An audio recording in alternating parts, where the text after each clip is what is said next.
Hello and welcome to the Federal Low Code Trailblazers podcast. This is season 2, episode number 3, which is part of the ATARC Federal IT newscast. This episode will focus on manufacturing low code talent.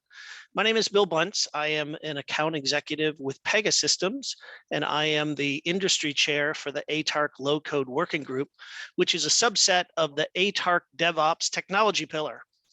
A low-code platform provides a factory approach used to collaborate, innovate, and deliver critical applications from one inclusive environment using a graphical user interface instead of traditional hand-coded computer programming. Our goal with this podcast is to meet with government and industry leaders who leverage low-code on real projects to better understand the challenges that they had to overcome and the benefits that they realized. My guests this month are Robyn Rees, Senior Advisor from the Office of Capital at the Department of Interior. Also, we have Bob Kasser, who's the Chief Revenue Officer at Revature, Inc., and Emily Camardo, who is the Director of Operations at srcLogic. Welcome, Robyn, Bob, and Emily. Great to be here.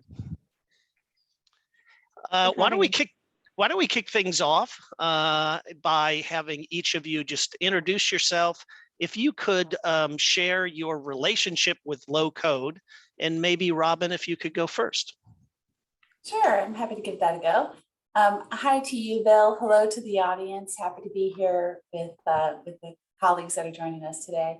My name is Robyn Rees. I am a Senior Advisor for Human Capital Transformation in the Office of Human Capital within the Department of the Interior's Office of the Secretary. I know that's a mouthful, but we're a pretty big department with lots of component organizations.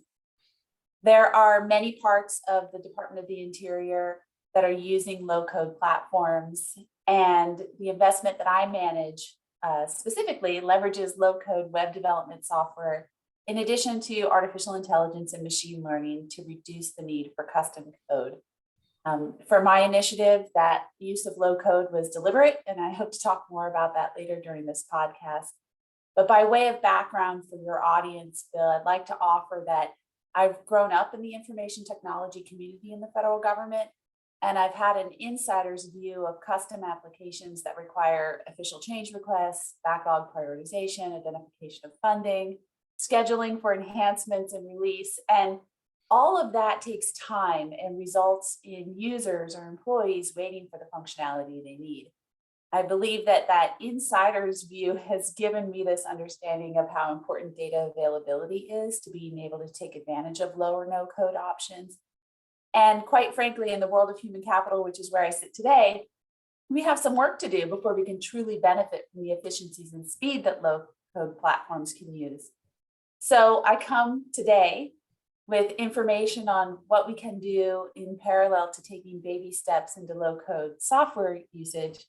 And I believe and hope that that will be valuable for your listeners to hear, because the experience that I've had throughout my career in the federal government represents what I would call the real world for many federal entities. Thanks for having me here today. Perfect. Thank you, Robyn. Bob, you want to go next? Yeah, Bill, thanks for having me, and it's great to join my fellow panelists here, and it's great to join the audience. I'm Bob Kasser. I joined Revature about 3 years ago after 32 years in financial services. I'm the CRO, as Bill alluded to.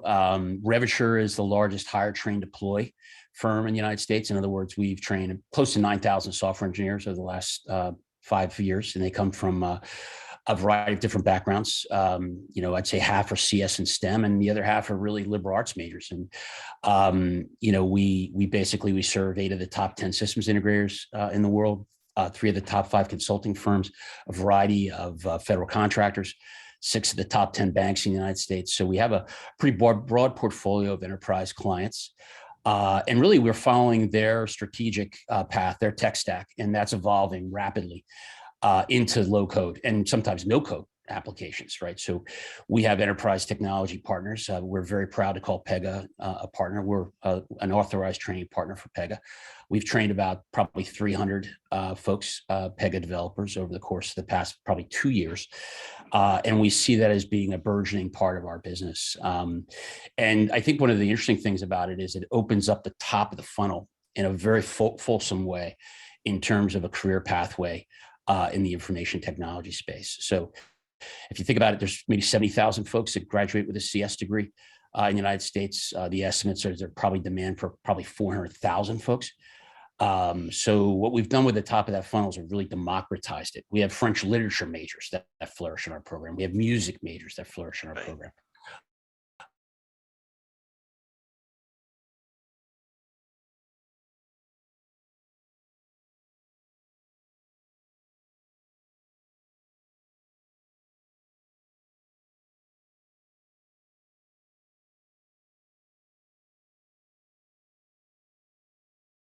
We have associate's degree. Great. Thanks, Bob. Appreciate it. Emily? Thanks for having me. Happy to be here. Happy to talk more about low code and how we train our people to be experts in implementing low code solutions.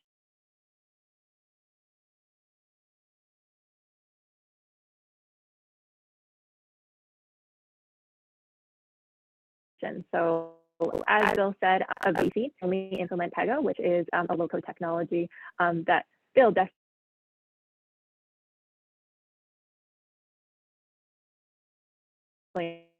knows a lot about. And so our business model, we typically really smart engineers don't necessarily have such a computer science training program to get them up to speed on Pega.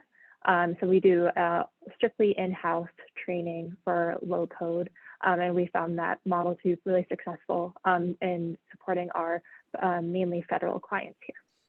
Thanks, Emily. That's great. So organizations of all sizes are increasing their investment in low code, with the promise of being able to deliver apps faster and cheaper. According to analysts, low code or no code, Bob, as you pointed out, will account for anywhere from 22 to 44% of all new applications built by the end of next year, 2023. I guess my question is, does low code make hiring software engineers obsolete? Bob, maybe we can start with you. I think I don't know if it makes it obsolete. I do think that the trend will continue. And I think that at least in the commercial space, in the enterprise space, you're seeing a lot of firms that are really starting to winnow down the proprietary applications that they need to support their business, right? So the notion of a Java engineer will not go away, but I do think that trend will continue. So we see enterprise technologies continue to flourish and continue to take away a lot of that proprietary development. But I don't think it's going away, but I do think it will probably balance out. So software as a service, low code, no code will continue to grow as a proportion of the total. But Java engineers, I think, are not going to go away. And there's quite a bit of innovation in the Java space as well. We teach 55 curricula today, but half of that is some derivative of Java.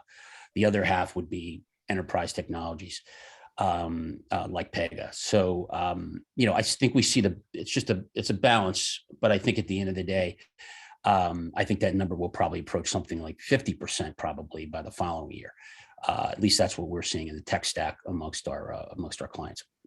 Sure, that's great info. I appreciate it.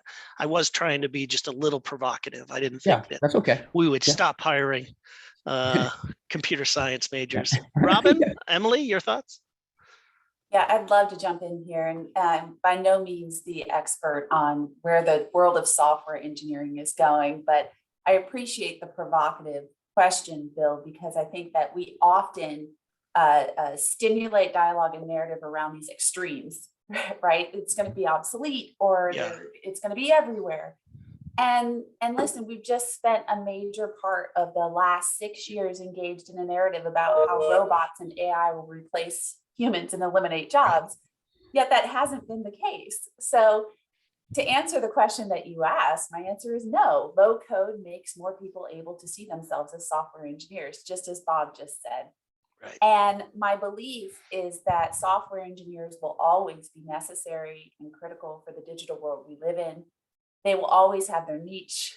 And let's be real, someone has to develop the low code platform and software, right? Right. So many of today's traditional software engineers will have the opportunity to expand into new digital territories like data-enabled and data-driven artificial intelligence and machine learning. And many of today's logically oriented thinkers that are subject matter experts or that are business process engineers now have a way into also being technologists, just like we heard Emily say and Bob say as well. And so I think that while the narrative, popular narrative tends to like the extremes, the reality here and the space of conversation from which I come from is that we all need to be digitally literate and data literate in a way that allows us to become our own technologists as we move into the future world of work. Of course, absolutely.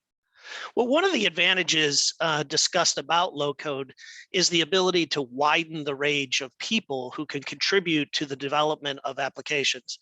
The second is, as we talked about, you don't need a degree in computer science or software development to become a low code developer. I've even been told by some program managers, Emily, maybe you being one of them, that sometimes we prefer that low code developers not have a degree in software development. Emily, maybe we can start with you. When recruiting low code developers, what is it that you look for? Yeah, definitely. We look for typically people that have strong problem solving backgrounds. We find that a lot with engineering students. A lot of folks go into mechanical engineering and then realize, that's not really what they want to be doing, working with their hands and on an assembly line or something like that. So we find that a lot of strong problem solving majors are really helpful. I myself was a math major, learned a lot of how to communicate my thought process with the logic going through problems.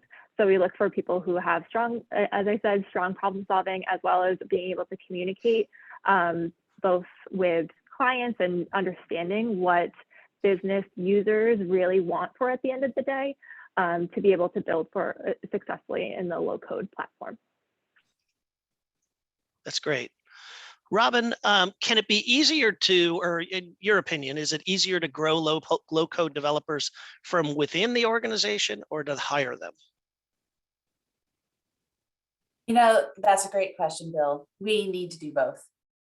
The risk of only growing from within is that those existing employees have very real and perceived constraints based on the way they've been conducting business to date.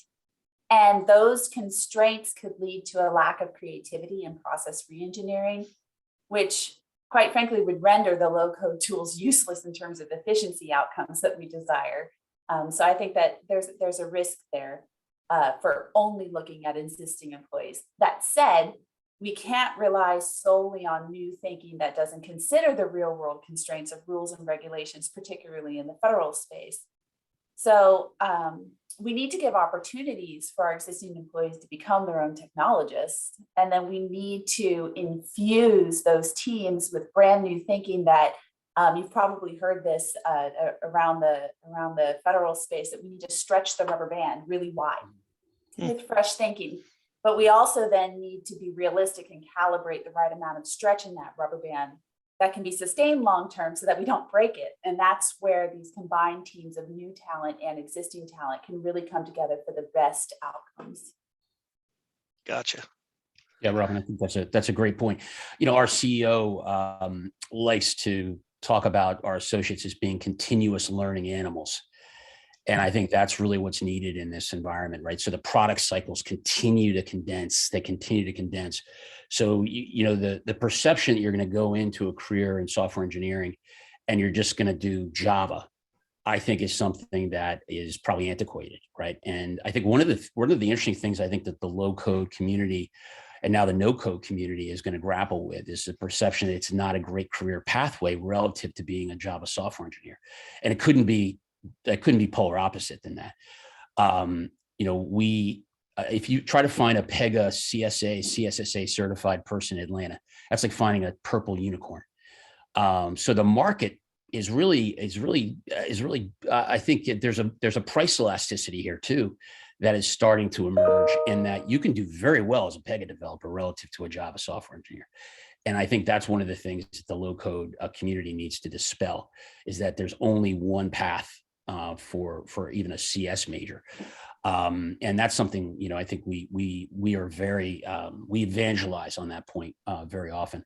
And to the point on workforce transformation, as you know, Bill, we partner with Pega in terms of going into enterprises and looking at existing folks. And the interesting thing about the existing folks is they have a lot of subject matter expertise. So they can become very powerful contributors to the support of a Pega implementation within a large enterprise. So it's probably a combination of both. It's a combination of new infused talent, some experienced talent, and then some folks that have been, upskilled or reskilled into the Pega platform. Yeah, and if I may, Bill, yeah, just sure, add absolutely. here quickly. Sure. I would be remiss if I didn't mention that I also helped to lead ATARC's workforce transformation pillar under the digital transformation topic area. And I think it goes without saying, as Bob just said, that workforce transformation and digital transformation are synonymous, right? We are in a day and age where the subject matter expertise has to become part of the technology development experience in order to actually make that digitization work and be effective for organizations. And so I just wanted to make sure that before we pass too far away from the workforce transformation, that this notion of continual learning goes hand in hand with enabling those people to also be sort of masters of their own domain and become their own technologists to deliver digital transformation. Agreed, 100%. To pull on that thread a little bit that Bob mentioned in terms of, Java developers and so on, traditional software developers can often, oppose low-code platforms, seeing them as, a resume killer. Emily, do you have experience converting traditional software developers into low-code developers, and how do you do that? Yeah, our first few employees here were Java developers, had been Java developers for 10 years, and now they are two of our best Pega lead system architects. So we have done that. I think with Pega specifically as a low code platform, it is based off of Java. So understanding the underlying technology of a low code platform helps make that transition easier to know, hey, this is the same concepts that we've been using in different ways, and helped with, once they picked it up, was able to teach other people who've had this similar backgrounds and how to interact with Pega and make it just like a similar to other experiences that they've had.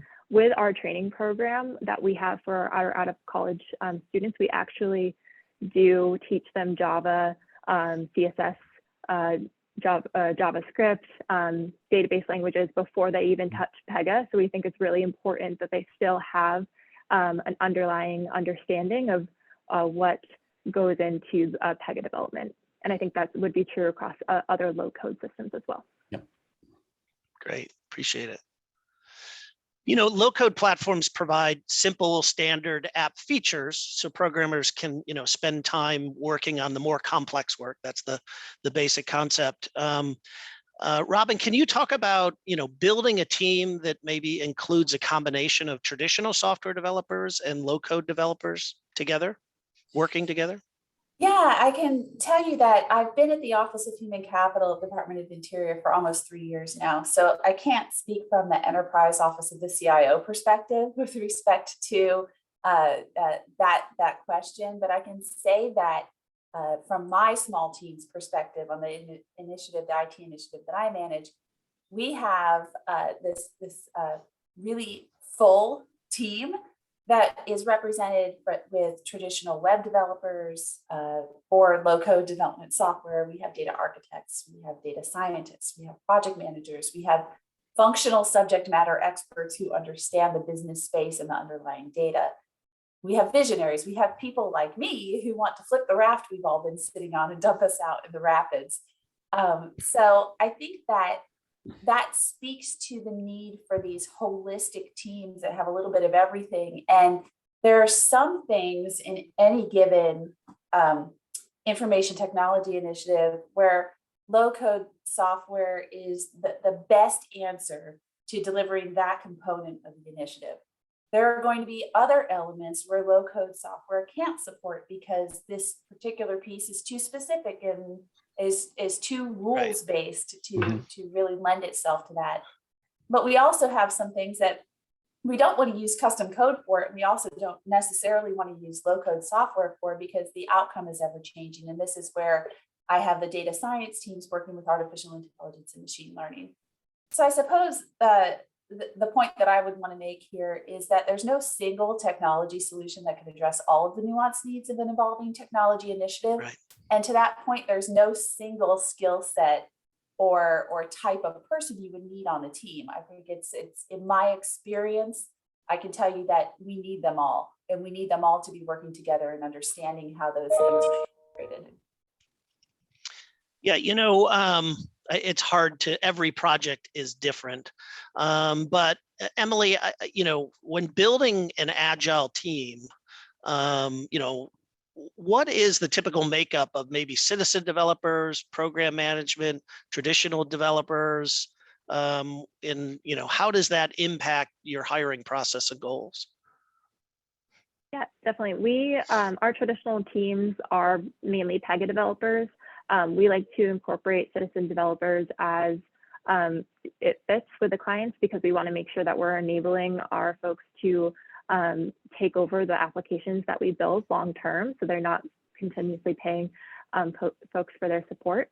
So what that typically looks like is we have a Pega lead system architect and supported by some senior system architects, and the majority being junior system architects. We like to have at least a program manager and a business architect, and then we always have an expert that is coming from more of your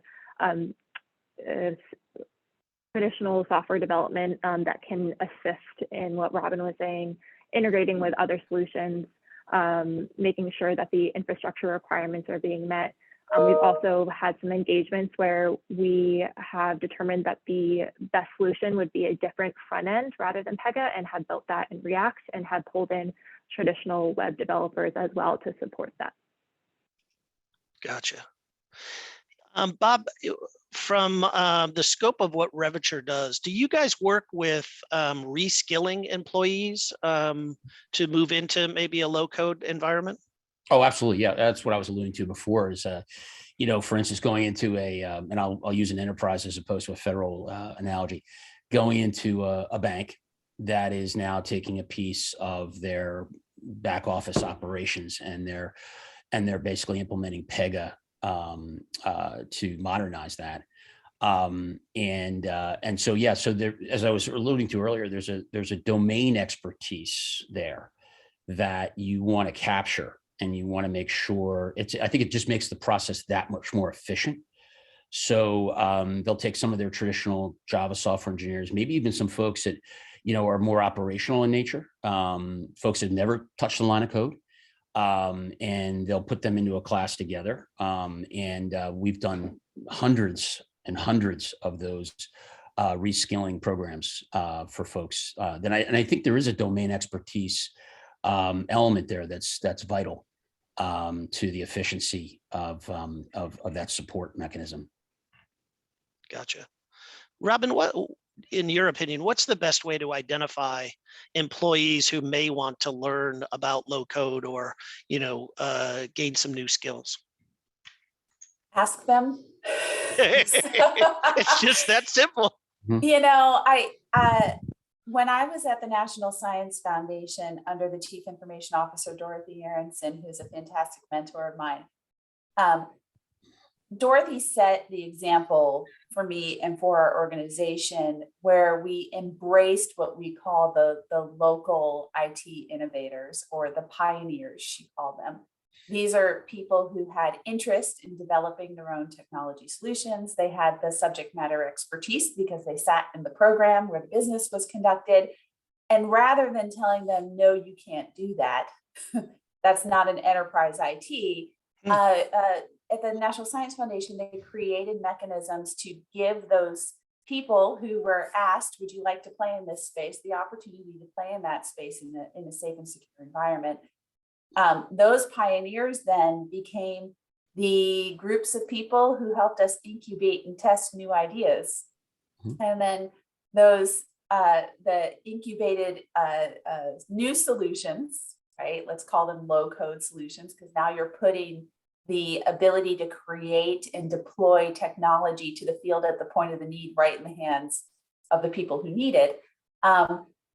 There's some in the organization, we called them explorers, who loved that somebody else built that and wanted to try it. So then we have this natural pipeline of sort of surfacing those who were interested in getting into this low code or being their own technologist space. And then that morphed into those that could pilot it and help mature that solution. And then before you know it, we were able to enterprise it or take it to an enterprise IT solution where the consumers who were going to wait for a perfect product could then take advantage of it. So my learnings from that I bring forward to my work at the Department of the Interior is just ask people what they're interested in doing. And if they'd like to get into that space, give them space to do it. That's great. So Emily, you talked to us about the comprehensive program that srcLogic puts your new employees, generally recent college graduates, through. We talk about everything from citizen development, which you can become skilled in a matter of weeks, certainly. How long does it take to become proficient, as a productive low-code developer or an architect? So as I mentioned before, we do an 8 to 10 week program.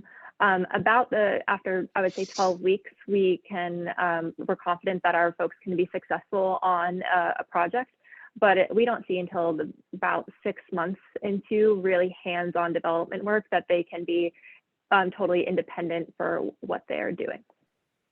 Gotcha. No, that's really helpful. Getting through the hype into the real world is definitely helpful. Yeah, go ahead. I was going to say, you should see how confident these folks are after 12 weeks, and then it comes crashing down when they introduce the real world. So definitely is a challenge for them to pick it up. Understood. Bob, maybe this is just a crazy question. Can things like artificial intelligence play a role in identifying candidates or employees within a workforce that could be good candidates for something like low code? Absolutely. Yeah, I think that that's one of the processes we go through, not only in terms of our recruiting, where it really is all about aptitude, ability, motivation, grit, and I think and Emily alluded to it, some reasoning and problem solving skills, right? So unearthing that is, I think, becoming a more and more mature AI function. And it continues to evolve. And I think the other thing that we try to do is we try to it's a feedback loop in terms of the folks that go through the training, who are the most successful, what is the process that they went through, where did they, what was the curricula that they followed, who was the trainer. I mean, it's a constantly evolving process. And as Emily alluded to, it's, for us, it's 10 to 12 weeks, very similar. And a lot of our work is, the taxonomy of what we do, or the pedagogy of the training is really focused on, it's really project-based. So it's about, building out, Pega capabilities. And so that you're not hit with that, that cold water in your face. When you are deployed. Although I agree with Emily, it does take time, right? It's not an immediate process in terms of being job ready or return on investment.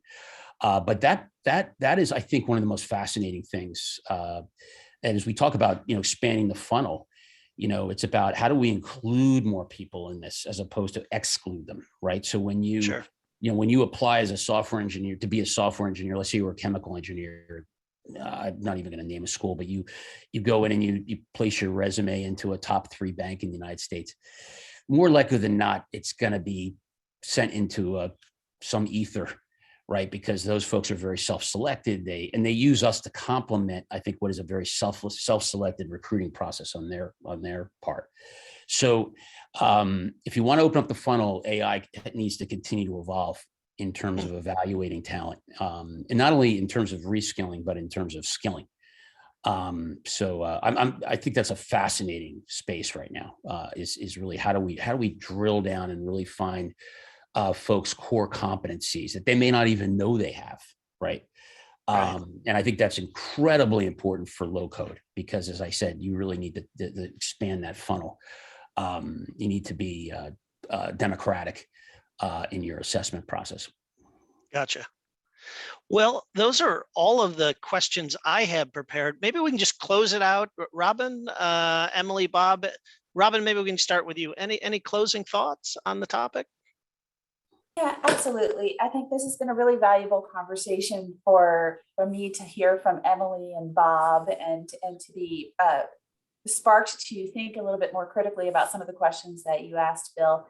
And I would say that when we think about the world of technology and where it's going and how it can really allow our organizations to have some kind of survivability into the future as things continue to evolve, we can't downplay the need to move away from a notion where we're doing this one and done reskilling and really move toward a place where we're constantly learning and we're becoming what I call quote unquote ever ready, where we're leveraging low code, no code, advanced technology options to always be predicting what the organization is going to need, and then putting the empowerment in the hands of the employees to really leverage that technology to help them identify where their skills might be transferable and open up opportunities for them to become their own technologists.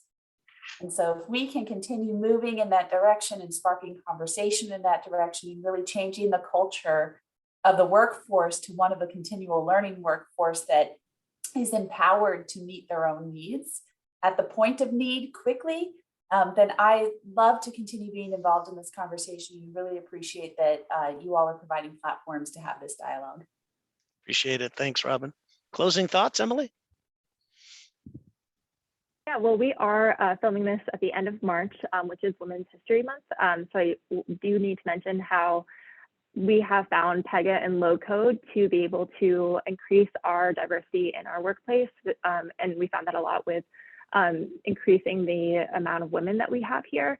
Traditional software development, it has a lot of barriers to entry. I was a computer science minor in college, and there's just a lot that you go through there. It's very male, white dominated. So being able to open up, like Bob has said before, with these non-traditional backgrounds of French majors, but also just people who haven't had the exposure to traditional heavy computer science software development, having that be a tool to make sure that we're diversifying our workplace as well. Oh, absolutely. I'm really glad you brought that up, Emily. Bob, closing thoughts? You know what, Emily, you stole a lot of my thunder. But what I wanted to mention at the end was, well, first of all, thank you, Bill, for facilitating this conversation. It was really enjoyable. There is a DE&I element here as well. If you think about it, HBCUs today confer only 6% of their grads with computer science degrees, 16% with STEM degrees. And so I think there is a DE&I element here too that needs to be, highlighted. Opening up to associate's degree holders, tremendous female community, tremendous people of color community. And so I think that that's an element of the low code topic in a more fulsome way. But thank you, and it's great session. Great, appreciate it. Well, Robyn, Bob, Emily, I want to thank you for your time and your insights that you provided today. Until next time, everyone, when we have another conversation with government trailblazers on the use of low code in government. My name is Bill Bunce. Thank you. Thank you.